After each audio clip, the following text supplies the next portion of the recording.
Right, the project started with things that I've been doing in my summer sketchbook. I've been looking at museum pieces and also things in the family home. Found a lot of biscuit tins, and so I've recorded some of the designs and the strange contents that within it. I've also found lots of jewellery, and each one has a little story with it, who they belong to, like my grandma and an auntie. Also there are football medals and stories about cousins.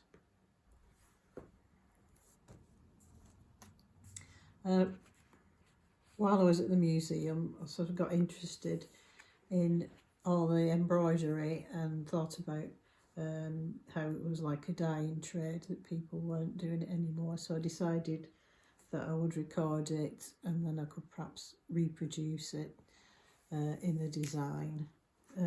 These are from the Honiton Lace Museum. So lace is another skill that's dying out. So I thought if I could perhaps bring it into some design, then it wouldn't die out.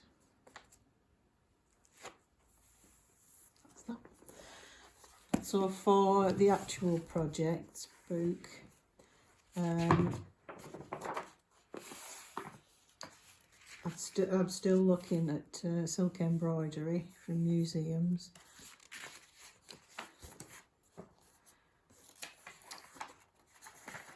And also I'm doing some drawing up that I can perhaps use in the design. So I've decided that I'm going to try and fake some of the stitches because it takes such a long time.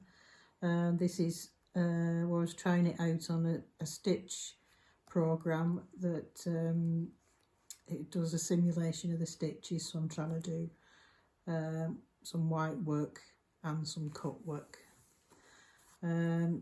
So for the composition, I'm still sketching some of the things from the family home that I found.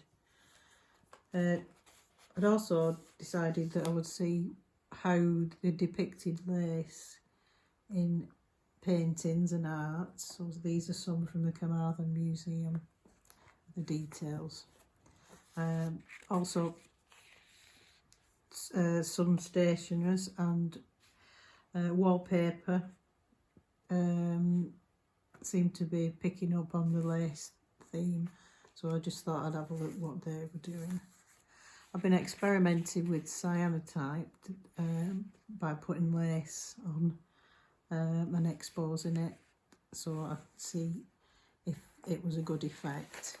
And it wasn't too bad, but and these are some imitation lace and crochet wallpapers and stitch that other people have produced already. For freestyle embroidery, I've been trying to do it on Photoshop. It's not too bad, but it's nowhere near as good as doing the real thing. So I've done some more drawings and some more contents.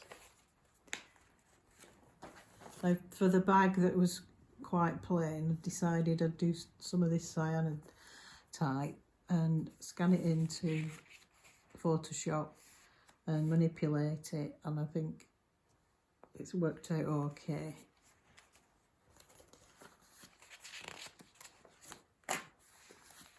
I'm trying to do some gold work by using the digital embroidery machine, and I've done a design using the leaves off this uniform in Gawthorpe Hall.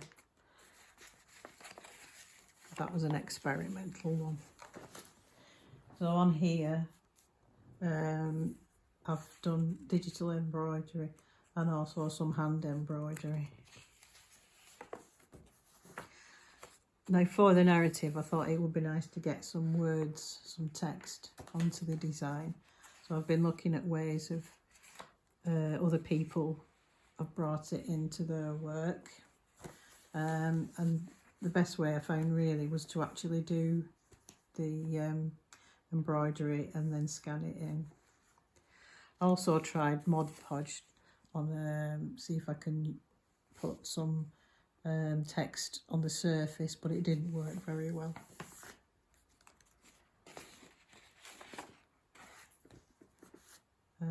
These are some of the pieces that I've been drawing before.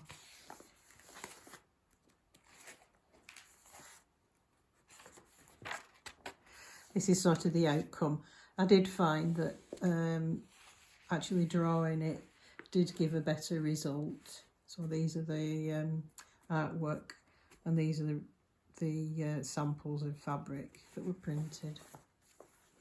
And the same with this. The actual drawn lace was much better. And that's the result of the stitch simulation.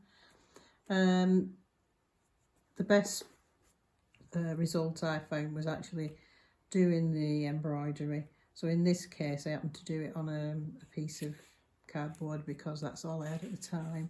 But it worked very well because it lay flat on the surface and scanned in well. And that's the final result of the digital embroidery that I did to represent the military stuff in the Honiton Museum.